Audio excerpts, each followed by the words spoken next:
Hello viewers, আসসালামু আলাইকুম। এখন 19.8.1 এর আমরা 3 নম্বর জ্যামিতিতে সলিউশন করব। তো কোশ্চেনটা দেখো, কোন বৃত্তের একটি সমকোণী ত্রিভুজের শীর্ষবিন্দুগুলো দিয়ে যায়। দেখাও যে বৃত্তটির কেন্দ্র অতিভুজের মধ্যবিন্দু। তার মানে দেখো, একটা বৃত্ত, এই হচ্ছে একটা বৃত্ত যার কেন্দ্র হচ্ছে ও। আমাদের কি বলছে, কোন বৃত্ত একটি সমকোণী ত্রিভুজের শীর্ষবিন্দুগুলো দিয়ে যায়। একটি সমকোণী ত্রিভুজের শীর্ষবিন্দুগুলো দিয়ে যায়। দেখা হচ্ছে বৃত্তটির কেন্দ্র অতিভুজের মধ্যবিন্দু। তার মানে এই ও বিন্দুর হচ্ছে অতিভুজের মধ্যবিন্দু। তার মানে ও বিন্দুতেই হচ্ছে আমাদের কি হবে, অতিভুজটা অঙ্কন করতে হবে। আমরা প্রথমে অতিভুজটা অঙ্কন করে নিলাম। অতিভুজ হচ্ছে ধরো এ সি। কারণ প্রশ্ন অনুসারে আমরা বুঝলাম যে বৃত্তটির কেন্দ্র হবে অতিভুজের মধ্যবিন্দু। তার মানে কেন্দ্র হচ্ছে অতিভুজের মধ্যবিন্দু। তার মানে এটার যে বৃত্তটার যে ডায়ামিটার বা ব্যাস, এটাই হচ্ছে হবেই আমাদের যে রেকোয়ার সমকোণী ত্রিভুজ সেটার অধিভুজ। তাহলে সমকোণী ত্রিভুজটা আমরা কিভাবে আঁকতে পারি? তো দেখো,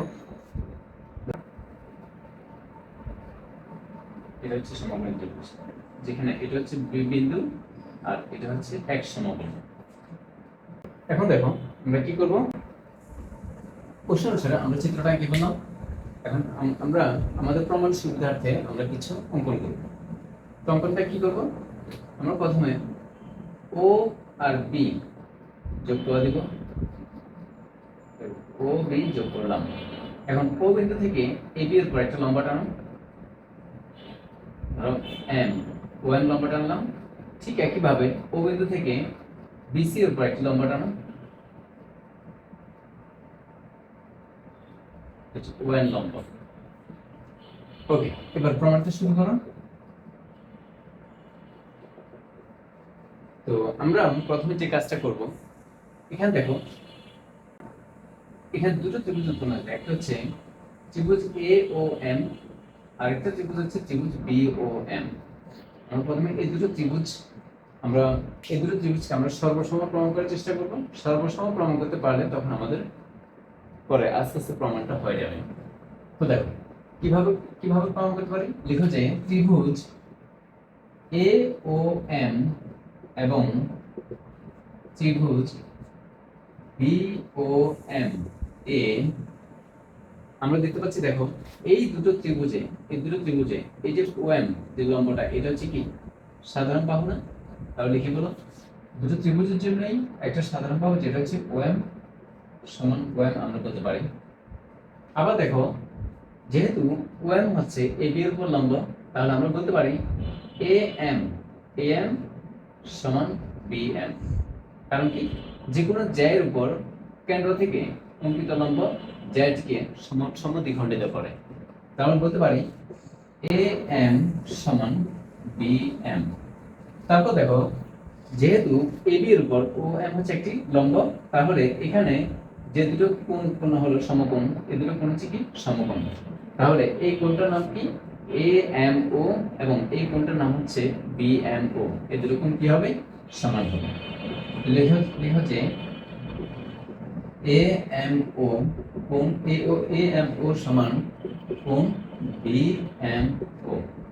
তাহলে এখন বলতেই পারি যে যেহেতু দুটো বাহু এবং একটা কোণ সমান হয়ে গেল, ত্রিভুজ এ ও এম সর্বসম ত্রিভুজ বি ও এম। আচ্ছা, সর্বসম প্রমাণ হয়ে গেল। যেহেতু সর্বসম প্রমাণ হয়ে গেল, তার মানে সব দিক থেকে সমান। তার মানে আমরা বলতে পারি এই দুটো ত্রিভুজের এই বাহু আর এই বাহু কি হবে, সমান হবে। সুতরাং এ ও সমান বি ও। এখন দেখো, আমরা যদি এই দুটো ত্রিভুজ নিয়ে কাজ করি, একদম সেম ভাবে দেখো, সেম ভাবে কি আমরা প্রমাণ করতে পারি না যে সি ও সমান বি ও? লিখে লিখে হলো অনুরূপ ভাবে প্রমাণটা, এটা এটা অনুরূপ ভাবে, এটা প্রমাণ না করলেও চলবে। তুমি জাস্ট কি করবা, অনুরূপ ভাবে লিখে ও সি ও সমান বি ও লিখতে হবে। অনুরূপ ভাবে বলা যায়, কি বলা যায়, সি ও সমান বি ও। আশা করি এতটুকু বুঝতে তোমাদের কোনো সমস্যা নেই। এখন দেখো, ও এ আর হচ্ছে ও সি যদি যোগ করি তাহলে আমরা কি পাই, আবার ও এ প্লাস ও সি যোগ করে কি পাবো? আমরা পাবো হচ্ছে এসি।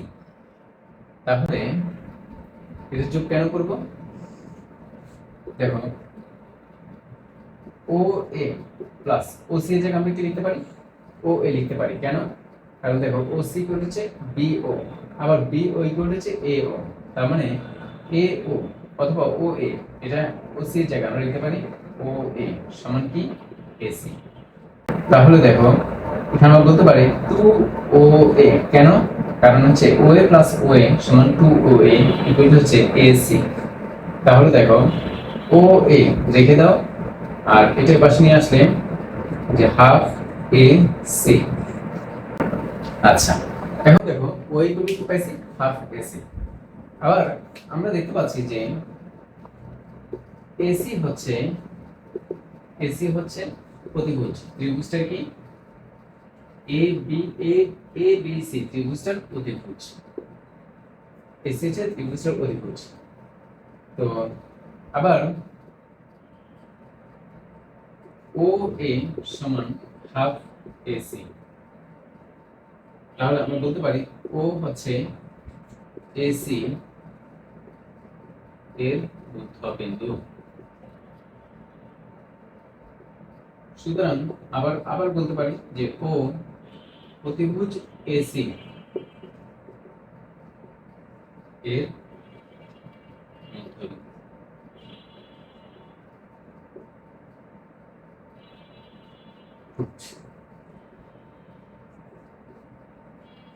আচ্ছা, এখানে আরেকটু বাড়াতে পারো যে ও বৃত্তের কেন্দ্র যা এসি এর মধ্যবিন্দু। তাহলে বলতে পারি সুতরাং ও হচ্ছে প্রতিভুজ এসি এর মধ্যবিন্দু। তো আশা করি তোমরা জ্যামিতিটা খুব ভালো করে বুঝতে পেরেছো।